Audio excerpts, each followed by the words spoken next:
La segunda pregunta es más fácil de responder que la primera. Creo que no se puede, ¿no? Es decir, que se encuentran las dos sumamente conectadas una con la otra. De hecho, es interesante porque esto se ha sabido, tal vez en los últimos 20 o 25 años, se ha ido revelando progresivamente, pero Husserl tiene preocupaciones éticas desde el comienzo de su fenomenología. Como ya se sabe a esta altura gracias a las publicaciones, hay al menos 2 tomos completos de la obra completa en alemán de Husserl dedicados a la ética, y que son básicamente 2 cuerpos de lecciones que dio ante sus alumnos, ¿no? En distintas épocas, en 1914 la primera, hacia 1924 la otra. La preocupación viene de muy lejos, bastante antigua.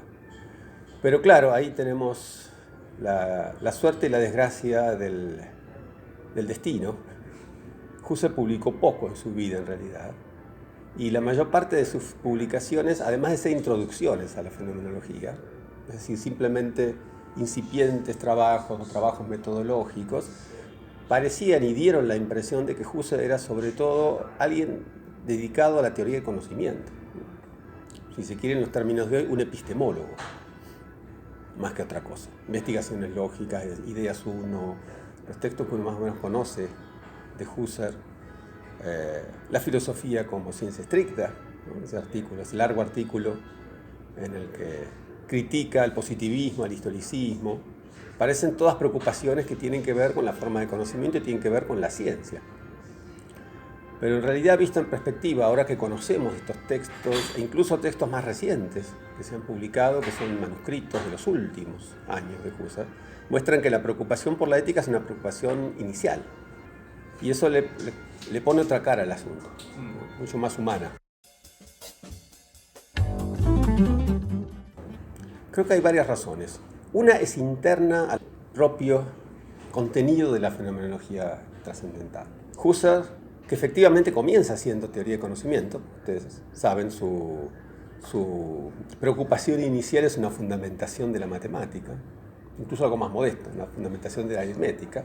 Pronto se da cuenta que este problema es mucho más amplio, pasa a la lógica, pero casi inmediatamente se da cuenta que esto encierra problemas filosóficos fundamentales, y eso, digamos, que lo convierte en un filósofo, tal vez a pesar de sí mismo, en algún punto, ¿no? Investigaciones lógicas es el primer resultado de esta idea.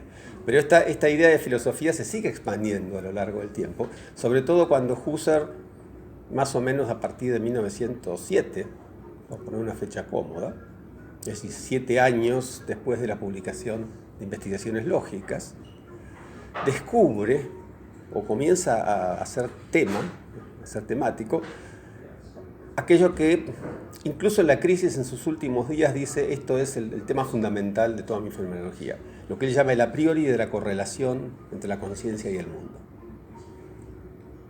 Esto, para empezar, expande el problema del conocimiento más allá del conocimiento. Y además lo obliga a replantearse otras cuestiones que tienen que ver con el sentido mismo de la razón, que hasta ese momento podía considerarse básicamente como una razón teórica, una razón que quiere conocer, y donde la filosofía tendría la misión de encontrar cuáles son las condiciones de posibilidad de ese conocimiento, por eso filosofía trascendental, en vistas de la fundamentación de una ciencia del mundo. Ese parece un poco el proyecto inicial.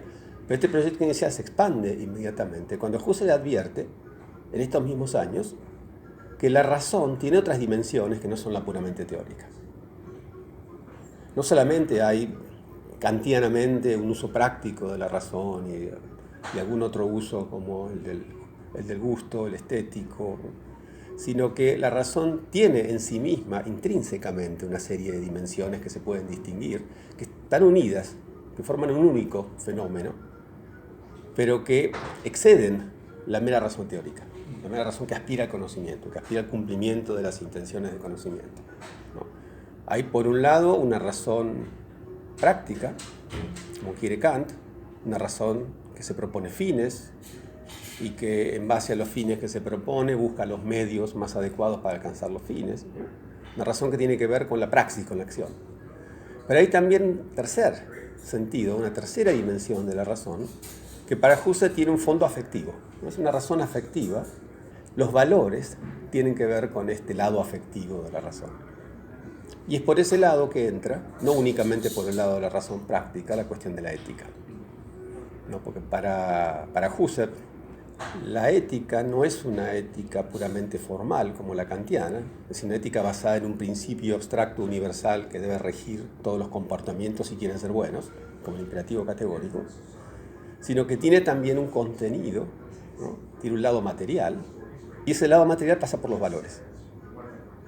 Y los valores, tanto la captación como la realización de los valores, tiene que ver con este lado afectivo de la razón, ¿no? Los afectos son la base de los valores. Entonces, los valores los captamos a través de las preferencias afectivas.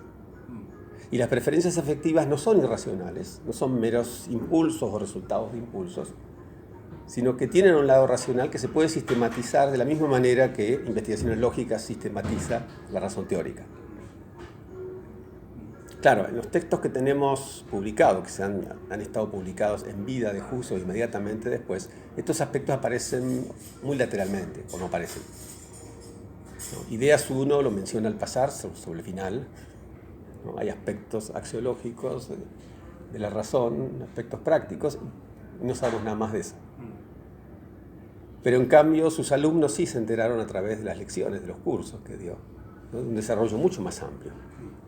Hay incluso un primer desarrollo trascendental de la ética, esto que yo digo que está condensado de estas lecciones de 1914, ¿no? El tomo 28 de la Husserliana, donde Husserl se reapropia incluso del imperativo categórico kantiano, pero no sin críticas y reformas. Es decir, nunca lo piensa como una ética puramente formal, una ética puramente del deber, pero sí piensa que el deber está en el centro de la preocupación ética. Ahora, este problema o este centramiento en el deber se va desplazando a lo largo del tiempo en la medida en que Husserl va descubriendo otros aspectos de la intencionalidad y con esto otros aspectos de la razón que exceden la cuestión del deber kantiano y sin anularlo lo resitúan en una nueva posición, ¿no? Lo subordina, si se quiere, en una nueva posición. Y esto tiene que ver con un descubrimiento que, hasta donde yo recuerdo, Husserl hace hacia 1908, es decir, bastante temprano para lo que estamos hablando, y que es la teleología, ¿no? El descubrimiento de que detrás de los fenómenos que pueden ser sistematizados en la fenomenología bajo la forma de una eidética de la conciencia, es decir, bajo una forma de el establecer cuáles son los rasgos estructurales que son inherentes a toda conciencia y a toda relación con el mundo, más allá de los sujetos particulares, empíricos que existen en la realidad, digamos, para una conciencia en general, Husserl descubre que en la forma como está dado el mundo y como está dada la conciencia, hay presente una tendencia hacia lo mejor, ¿no? Esto ya lo escribe públicamente, oficialmente, en el primer tomo de las ideas, ¿no? Ella habla de esto, además de las leyes eidéticas que podemos encontrar en el propio hecho del mundo y de la conciencia, en el propio factum, es el término latino, encontramos, dice él, una maravillosa teleología que se impone por todas partes, tanto en el mundo natural, donde encontramos las especies que evolucionan, ¿no? En el sentido de lo mejor. Piensa simplemente en la adaptación de las especies, que lo que hacen es tender a formas mejores, en el sentido de mejor adaptadas y que puedan satisfacer mejor sus necesidades. Así, de esta forma muy elemental de la teleología, dice, las obras de la cultura, las obras humanas, también tienen esta característica. También aspiran a la perfección, también aspiran a lo mejor. Entonces lo que va descubriendo, primero desde este punto de vista, si se quiere, fáctico, empírico, pero finalmente lo incorpora al nivel trascendental, es esta idea de que hay una teleología universal que recorre todas las formas de la intencionalidad. Y eso quiere decir todas las formas subjetivas y todos sus productos, que son las cosas del mundo, en todos los sentidos posibles de la palabra cosas. Es decir, las primeras cosas, las cosas vivientes, los seres humanos individuales, las sociedades, las comunidades, ¿no? Las naciones y los estados, la humanidad, en general, sus instituciones, están recorridas por esta teleología. Al mismo tiempo advierte, por si suena algo de Hegel en el trasfondo, que esta teleología no es una necesidad de la historia, ¿no? Es como un impulso universal, dice Husserl, y ahora en sus textos más tardíos, en sus últimos años, es un impulso universal que comienza ya en la vida instintiva, si se puede retroceder más atrás todavía de los entes naturales, y más atrás de la conciencia en el sentido de la conciencia activa que da sentido a los objetos. Hay como una tendencia ya instintiva hacia lo mejor. A diferencia de, por lo menos, la visión canónica acerca de Hegel, ¿no? De una suerte de teleología necesaria de la historia del espíritu que se desarrolla y que va progresando en sus figuras necesariamente hacia el estadio absoluto, Husserl dice, esto no es una necesidad de esencia, en el mismo sentido en que lo es la correlación y las estructuras de la correlación entre el dar sentido y el sentido dado, o las estructuras interiores del noema, por ejemplo. No tiene ese sentido de necesidad, sino que su necesidad es la tendencia misma. Y en la medida en que la necesidad es la tendencia misma, esa tendencia, y esto lo observan en distintos textos, esa tendencia puede ser seguida por los seres humanos particulares o puede ser abandonada o incluso puede ser ignorada completamente. Y de hecho uno podría decir, no recuerdo que Husserl lo diga, pero lo podemos agregar nosotros, podríamos decir que importantes porciones de la historia universal ignoran absolutamente la teleología. De hecho, Husserl decía, esto se conecta también con algo que dice Husserl aparentemente en otro contexto, en la crisis, al comienzo de la crisis, cuando hace el diagnóstico de la situación cultural actual de su momento, ¿no? Y critica esta superimposición o sobreimposición del mundo de la ciencia sobre el mundo de la vida. Él hace una observación interesante, que ha dado lugar a muchas polémicas, por cierto, que es esto de que la conciencia de sí misma, la autoconciencia de esta racionalidad en sentido mayúsculo, ha tenido lugar con la filosofía entre los griegos y se ha desarrollado desde entonces bajo el nombre de la cultura europea. Sabemos que este nombre y esta idea, la idea de Europa, etcétera, o Europa como idea de racionalidad, ha dado lugar a muchos roces y a muchas críticas, pero si uno toma en serio lo que dice Husserl no está hablando de Europa como continente ni como conjunto de personas concretas que viven en los no sé cuántos países que forman Europa hoy en día, sino que está pensando en la irrupción de una cierta conciencia de sí de la humanidad, que eventualmente podría haberse dado en otra parte, podría haberse dado en China o en India, podría haberse dado aquí, entre nosotros, de alguna manera, pero que históricamente, por razones que son fácticas y no esenciales, se dio en la Grecia de cierta época y se desarrolló de cierta manera. Esa idea de la racionalidad, esa autoconciencia de la racionalidad, incluye principalmente esta autoconciencia de la teleología. Lo que ocurre es que como la teleología va por debajo de todo, ¿no? Es como dice Husserl en un texto tardío, una razón latente que busca hacerse patente, pero al hacerse patente en la historia corre estos riesgos que mencionábamos antes. Corre el riesgo de mantenerse encubierta, corre el riesgo de ser descubierta, como hacen los griegos, y volver a ser ocultada de muchas maneras. E incluso corre el riesgo, como recuerdo haber puesto en algún artículo mío, de ser tergiversada de muchas maneras. Y en ese sentido no hay ninguna necesidad, ¿no? Y por lo tanto la teleología tiene este flanco frágil.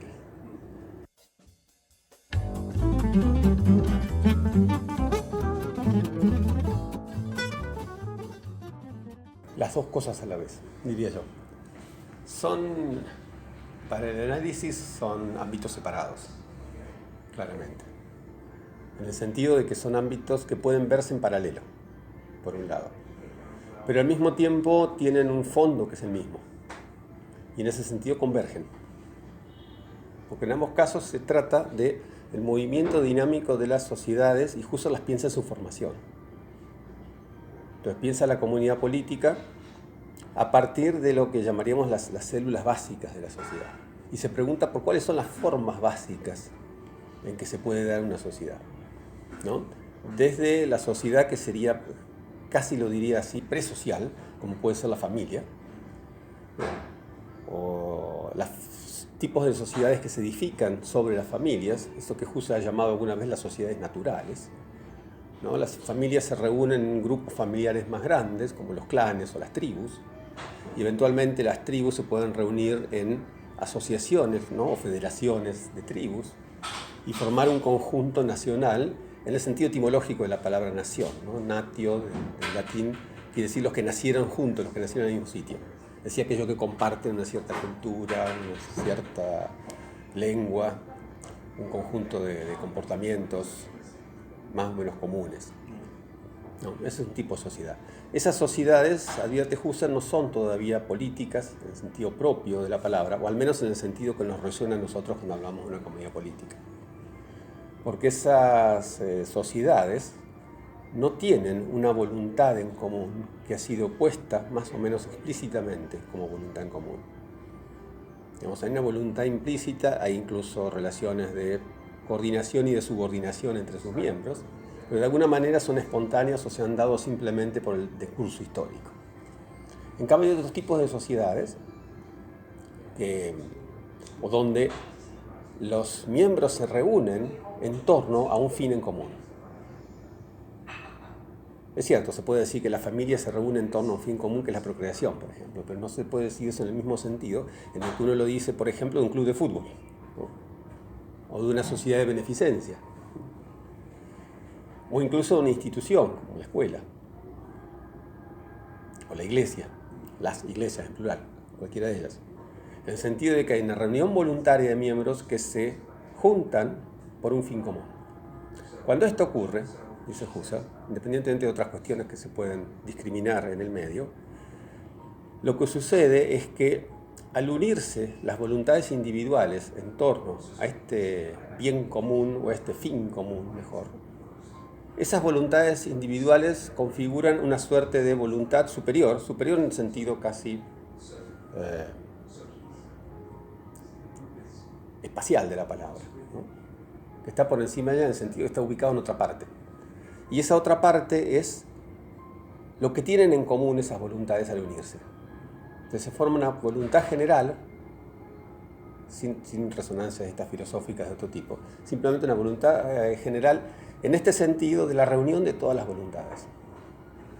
Y esto hace que se configure una suerte de persona de orden superior, así lo llama Husserl, por sobre las personas individuales, en torno a este fin común, ¿no? La sociedad, para simplificar un poco, para que no sea muy larga la charla, la sociedad política es un tipo muy elaborado de este tipo de sociedad voluntaria. Lo que ocurre es que hay sociedades voluntarias más o menos elementales en las cuales los miembros predominantemente tienen una relación de coordinación entre ellos. Es decir, una relación en la que todos los miembros son iguales. Aunque haya un presidente en el club de fútbol, normalmente el presidente solo tiene importancia para ciertas decisiones administrativas, pero respecto de los socios no tiene poder sobre ellos. En cambio es propio de una sociedad política, también lo sería paralelamente de una iglesia, el que la cabeza tenga cierto poder sobre los demás miembros. Y esto quiere decir que además de una relación de coordinación entre los miembros, hay una relación de subordinación. Hay pares, pero hay también jerarquías. Y esto es típico de la sociedad política, que se conjuguen, o por lo menos que estructuralmente se deban conjugar, estas dos dimensiones. La dimensión horizontal, como la ha llamado Paul Ricoeur alguna vez, esta dimensión horizontal en la que todos somos ciudadanos.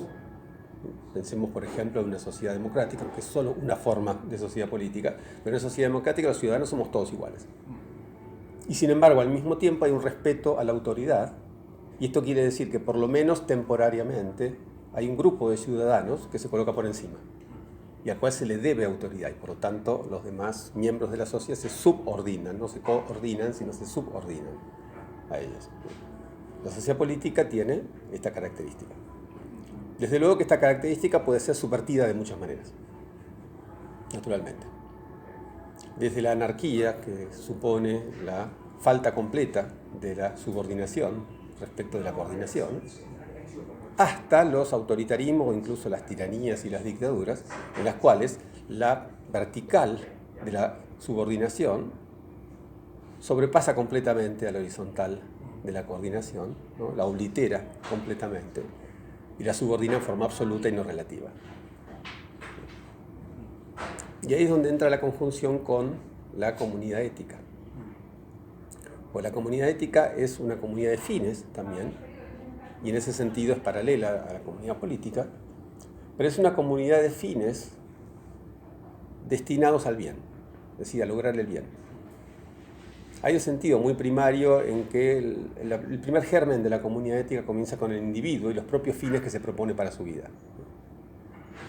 Y en ese sentido los fines que se propone como los mejores, y por consiguiente los medios que busca para conseguir esos fines mejores. Pero hay un punto en que eso, visto desde este punto de vista tan relativo, tan restringido, esos fines finalmente terminan siendo egoístas, si se los ve desde la perspectiva de una comunidad, de un conjunto, y no simplemente desde el individuo, ¿no? O sea, la ética individual en este sentido tiene un límite o una limitación en la sociedad. Y entonces acá se plantea el problema del individuo y la sociedad respecto de los bienes. Y la posibilidad de plantear un bien común que sea el mismo para muchos individuos, ¿no? Dicho quizá un poco abstractamente. Y entonces hay la posibilidad de crear una sociedad ética paralelamente a las sociedades sociales, ¿no? Y finalmente políticas. ¿Dónde converge esto? Para hacer más breve el comentario. Esto converge en la medida en que la sociedad política, la comunidad política, debe también plantearse el bien como el fin de la sociedad. Y en ese sentido, las relaciones de subordinación entre los miembros de la sociedad política y las autoridades, aquellos a los cuales se les debe subordinación y obediencia, tienen que estar planteados en estos términos de búsqueda del bien. Así, dicho más concretamente, lo que debería hacer desde este punto de vista cualquier gobierno es buscar el bien de sus ciudadanos de la mejor manera posible, ¿no? No solo el mayor bien posible de un grupo, sino de toda la sociedad. Y ahí es donde entra la cuestión ética. Y por eso Husserl no ve como separadas las dos cuestiones, ¿no? La ética interviene en la política. Ahora, esto que acabo de decir, como lo acabo de decir, podría sugerir una cierta idea peligrosa, que es la idea de que el estandarte ético de una sociedad lo tiene que llevar el Estado. Y entonces, en definitiva, lo que piensa Husserl con respecto al Estado, hablando de este peligro, de que el Estado tome, ¿no?, el estandarte moral de una sociedad, es que el Estado en última instancia lo que tiene más que una función positiva, que sería esta de llevar adelante la comunidad ética, tiene una función negativa. Tiene más bien, dice Husserl, la función de impedir que se desarrolle esta teleología hacia lo mejor. ¿No? Es una idea bastante curiosa, pero que está pensada entre los años 20 y 30, y tenemos que pensar que está también en relación con el ascenso del nazismo en su propio país. Está pensada desde el punto de vista de la salvaguardia del individuo frente a la sociedad respecto de esto de la coordinación y la subordinación, ¿no? De no pensar en una subordinación absoluta en nombre de la ética. Y esto entra en conjunción al mismo tiempo con el último desarrollo, los últimos desarrollos que hace Husserl de la ética, que lo llevan a pensar a la ética, yo comentaba más temprano, no como una mera ética del deber, en el sentido kantiano del imperativo categórico, sino más bien una ética basada en la comunidad del amor. ¿No? En sus últimas reflexiones, en sus últimos años, aparece esta idea de una comunidad del amor. El amor tiene que ver muy justamente con esta razón afectiva de la que hablábamos más temprano. Y para Husserl representa no simplemente un sentimiento entre otros, como podría ser, bueno, su contrario, el odio, o la valentía, o la sinceridad, u otros valores, sino que tiene en la jerarquía de los valores un nivel superior. Para esto hay una serie de desarrollos que ha hecho Husserl, sobre todo a partir de los trabajos de renovación, los famosos artículos publicados en japonés únicamente en vida, y 2 de los 5 encima, donde se vislumbra algo de esto, pero sobre todo después de estos desarrollos, Husserl piensa en el amor no simplemente como un sentimiento personal, no simplemente como un sentimiento que tiene que ver con sociedades simbióticas o de escala menor en cantidad de personas, como puede ser la familia o los pequeños grupos sociales, sino que piensa en un amor en un sentido universal. Y esto lo entronca con la teleología. ¿Qué es esto a lo que aspira teleológicamente la humanidad en el desarrollo de su racionalidad? Lo sepa o no, lo descubra o no, tiende a el amor. Tiende a una comunidad en la cual el valor que rige no es ni la subordinación, ni ninguna otra cosa, ni los valores materiales, sino el valor del amor. Y el valor del amor entendido universalmente. Y para poder entenderlo universalmente, Husserl piensa que el amor es, ante todo, una entrega de sí. No es simplemente un sentimiento de atracción respecto del otro, ¿no? Una suerte de apropiación del otro para uno, sino que es casi lo opuesto, ¿no? Es un sentimiento de entrega al otro. Incluso habla en estos últimos textos de sacrificio. Y por eso pone, sin que esto convierta la cuestión en un problema religioso, pone como ejemplo a Cristo. Dice, el amor de Cristo puede ser visto, en varios manuscritos, como un buen ejemplo de esto que quiero decir cuando hablo del amor en el sentido de la comunidad del amor. Porque, digamos, ¿qué es lo que tiene de característico el amor de Cristo? El poner la otra mejilla, el amar incluso a los enemigos. Es ser capaz de un amor que no es egoísta, ¿no? Porque se entrega y no reclama a cambio. Pero claro, para que esto funcione, para decirlo en otros términos, más concretamente, tiene que ser recíproco. Es decir, por eso se habla de una comunidad del amor, ¿no? Cuando Husserl habla de la comunidad del amor, está pensando en términos paralelos a la comunidad de las mónadas, de la que habla también en las meditaciones cartesianas, y en una multitud de manuscritos que todavía no están publicados o están solo en la versión original en las husserlianas, ¿no? Esta comunidad de mónadas, o sea, la idea que proviene ciertamente de Leibniz, pero a la cual debemos despojar de su contenido metafísico para que tenga sentido en fenomenología, esta idea de una comunidad de mónadas es la idea de una armonía universal entre las mónadas, donde la armonía quiere decir que cada una se ajusta a la otra en el sentido de que cada una de ellas quiere el bien de todos y para eso quiere el bien de las otras, no solamente de sí misma. Y eso es lo que piensa Husserl que puede hacer el amor. El amor es el único sentimiento capaz de realizar este ajuste. Y por eso la idea de la entrega, por esto la idea del sacrificio, que solo es capaz de realizar el amor y ningún otro sentimiento es capaz de realizar. Por eso Husserl, a diferencia de Scheler, no pondría, no me consta que lo haya hecho, entre los valores superiores los valores, por ejemplo, religiosos. Porque incluso el valor religioso está subordinado al valor del amor. Y por eso el ejemplo de Cristo, más que un ejemplo de profesión de fe religiosa, es un ejemplo de una actitud que se puede adoptar. Ahora, de nuevo, para cerrar lo que estoy diciendo, esta comunidad del amor, esta comunidad de las mónadas como comunidad del amor, también tiene el mismo carácter frágil que tiene toda la teleología. Y por eso Husserl la plantea como una tarea infinita. Es una tarea cuya realización solo se puede dar, en última instancia, en un tiempo infinito. Lo que ocurre, lo que puede llegar a ocurrir, a lo que podemos aspirar en la praxis real, es a aproximarnos hacia ese ideal.